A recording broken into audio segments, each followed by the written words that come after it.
This week on Supercars Talk, I'm super excited because the racing's finally back.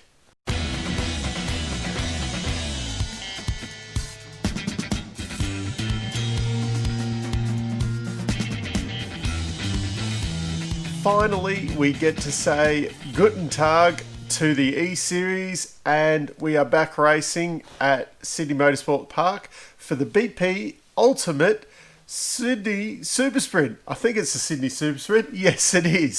So, Sydney Motorsport Park, formerly Eastern Creek, we will be seeing them finally racing this weekend.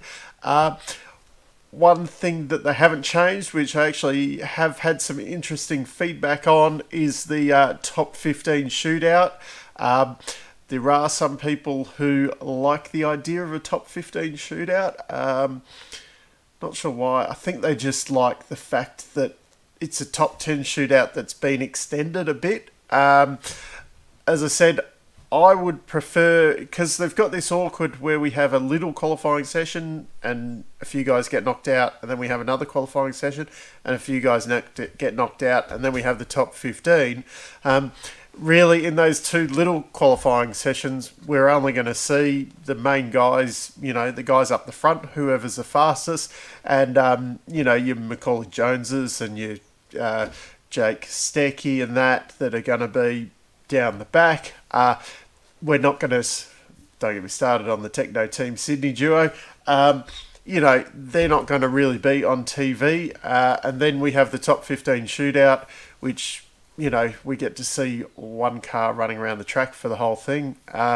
What I like the idea of the full field shootout is that it's probably actually going to be a little bit quicker than this drawn out kind of three qualifying parts with the top 15 shootout.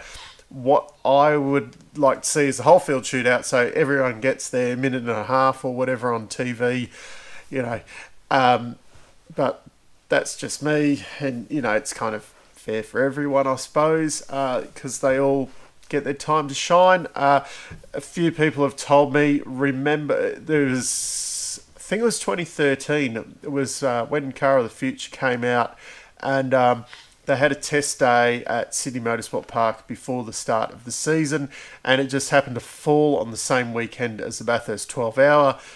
Absolutely no coincidences in that. I think that was a big to the 12 Hour organisers, because the Supercars drivers had to be at the test anyway to make it over because it was down for the Saturday, and then to drag it out over the Sunday, they had a whole field shootout in the Sunday afternoon.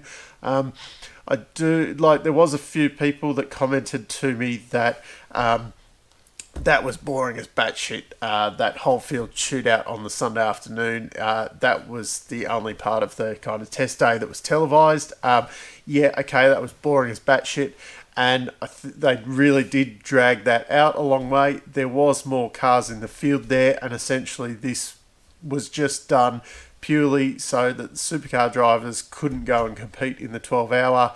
It wasn't a proper qualifying event or anything. So that's a little bit different. And as I said, I think that was a deliberately dragged out event. I just remember I think it was around the mid-2000s because top 10 shootouts at Bathurst are exciting, so they decided we're going to have a top 10 shootout everywhere, and then Bathurst, I think it was Bathurst and Sandown ended up having top 15 shootouts to make them, something a bit more special than the top 10 shootout that we were having everywhere. And it just kind of diminished the whole joy of the shootout thing. But that's long enough. I've spent talking about shootouts. The big question on everybody's lips is what will be Nick Percat's paint job. Currently, as I'm filming this, we don't know. Probably they'll really screw me up and release the paint job before I release this video. But currently, I don't know what the car's going to look like. So, I'm on the edge of my seat waiting to find out. We do know what James Courtney's car is going to look like. Pretty much it's a boost car. It's very similar to the car he ran in Adelaide. It does, believe it or not, Adelaide was part of this championship. It happened what feels like about 3 years ago. But Adelaide was the first round of the championship, boys and girls. Do not forget that. I have many a times thinking that this is the first event of the year coming up. It's been a long lockdown. I think we all understand that. And let's not get into what's currently happening in Victoria, because I think some things have been reduced a bit quickly and people haven't been doing what they should be doing. And I think I think we're in a worse position now than what we were when it all went into lockdown at the start.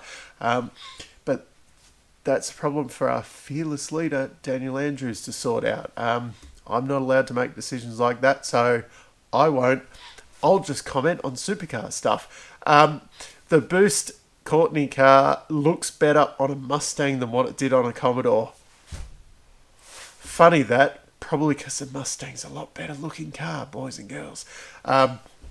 It looks good for a Boost car, whether you love or hate Peter Adderton. And it looks better than... I wasn't too impressed by most of the GRM paint jobs last year, considering some of the previous Boost ones were quite smart, and I think this is quite smart as well.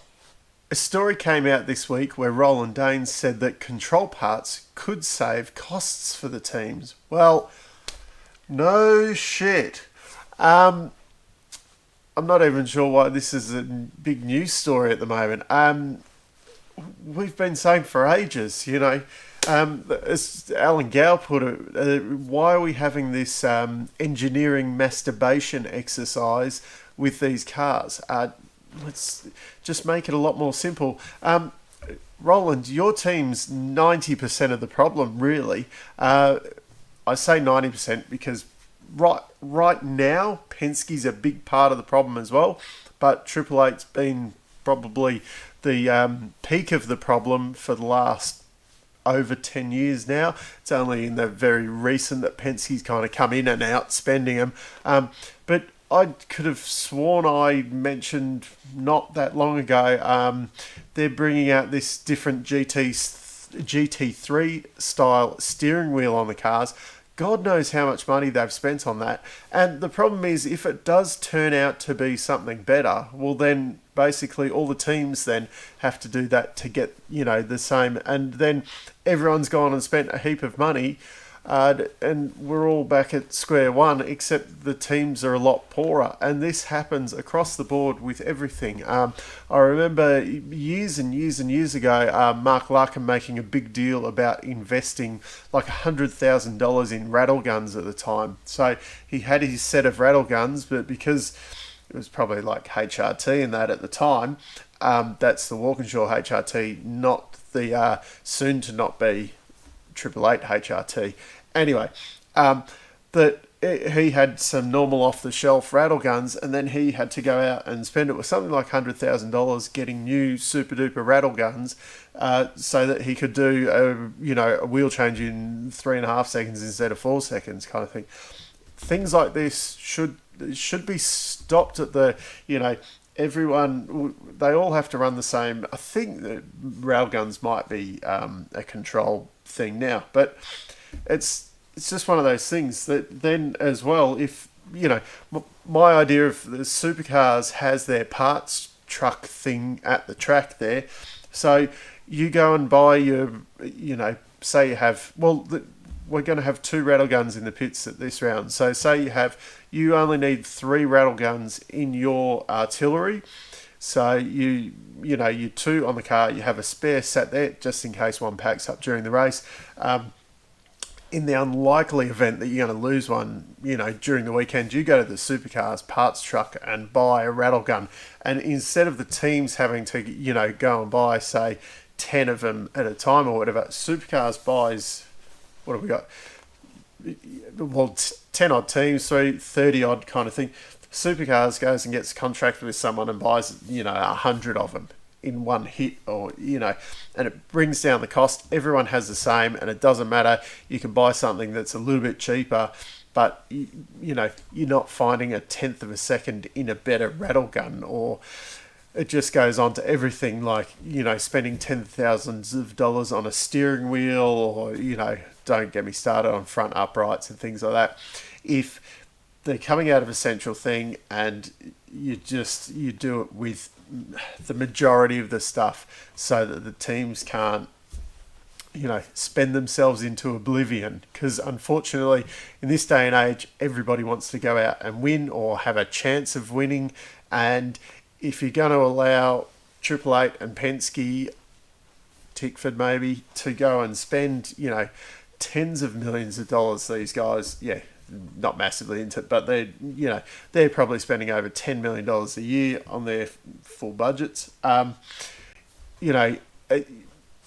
You're not going to then get a Brad Jones Racing that might be spending, a couple of $1 million on each. Well, not even a couple of $1 million on each car.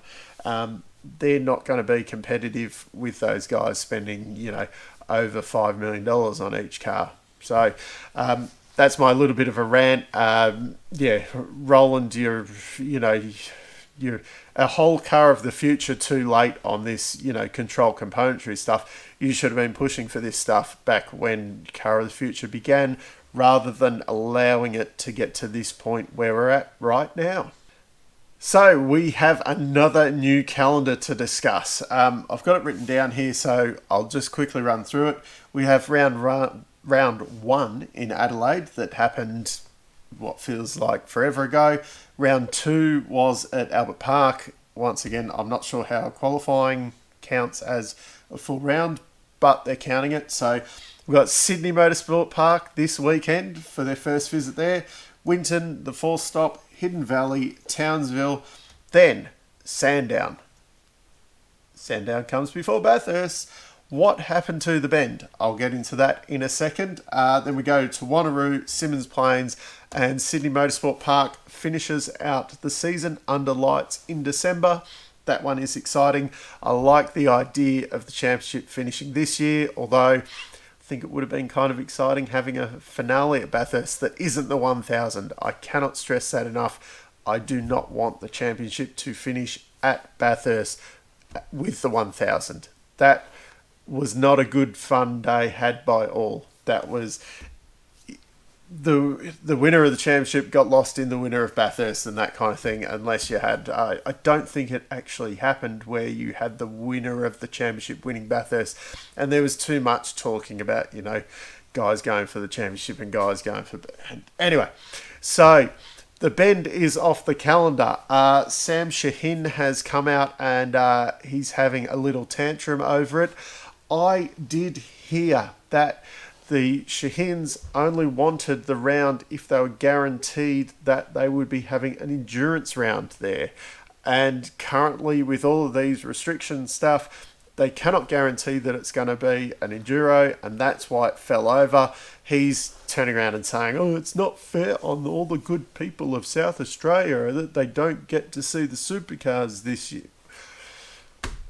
Adelaide did happen. I know it feels like a long time ago, but the guys of South Australia did get to see the supercars, and you could say the same about some of the other states if they're not going to have spectators. I think just be happy that we're going to actually see some supercar action and that it's going to be on TV. I think there's more to this story than just, a really rich bloke having a cry because the cars aren't coming to his track this year. I think there's a bit of a fall down in negotiations. I did hear that Sandown was going to be having the 500, but then they've also come out and said there's no guarantee that Sandown will be holding an endurance event this year. So who do I believe on that one? Will be interesting. If it came down to it, I would prefer to see 2 rattle gun pit stops, maybe even, if you got, they're allowed 6 guys over the line. So at the moment, if you got 2 guys doing wheels and 2 guys on the fuel stop, you've still got 2 guys that have got nothing to do. So be interesting to see how it goes this weekend. I would like to see an endurance race at Sandown, and if it's something to do with, co-drivers being there as extra people, well, maybe we don't have support categories or something like that, or, maybe Victoria might be in lockdown again by this stage because it's out of control again with this COVID thing. It's just it's a fluid situation at the moment, and I think coming out in the media and having a big cry that Supercars is being unfair to the people of South Australia at the moment, it's probably not the right way of going about it. What do you think? Tell me in the comments, or send me an email at supercarstalk@gmail.com. The link's down there because I said that a bit confusingly, I think. Once again, I'm excited because we're going to see some real racing, not just e-racing over the weekend. Who's going to win? Well, I think it's hard to look past the Triple Eight juggernaut. They were miles and miles faster than everyone in Adelaide. The way Van Gisbergen was just cutting through the field, it was just ridiculous. I can't see how a few months off people will have caught up. Fingers crossed they have caught up a bit because they've had a bit more time on that Super Shock, and maybe after we saw the Triple Eight failure in Adelaide on Van Gisbergen's car when he was blazing through the field, maybe they've dialed it back a bit. Maybe the other teams have come up a little bit. Triple Eight's dialed it back a little bit for reliability reasons. I'm struggling with a few words today. Hopefully it's a bit closer. But it's been a reasonable hunting ground the last few years for Triple Eight anyway. So I think they're probably going to be fighting themselves at the front. And then I'd say it'll be the usual suspects just behind, Scott McLaughlin probably up with them. And then the other guys like Dave Reynolds, Chaz Mostert in the Walkinshaw car. Who knows where those Tickford cars are going to come now that their lead driver has been given the arse. And, he wasn't really given the arse, but he hasn't got to drive there. Maybe James Courtney will step up and be the lead driver there at Tickford this weekend.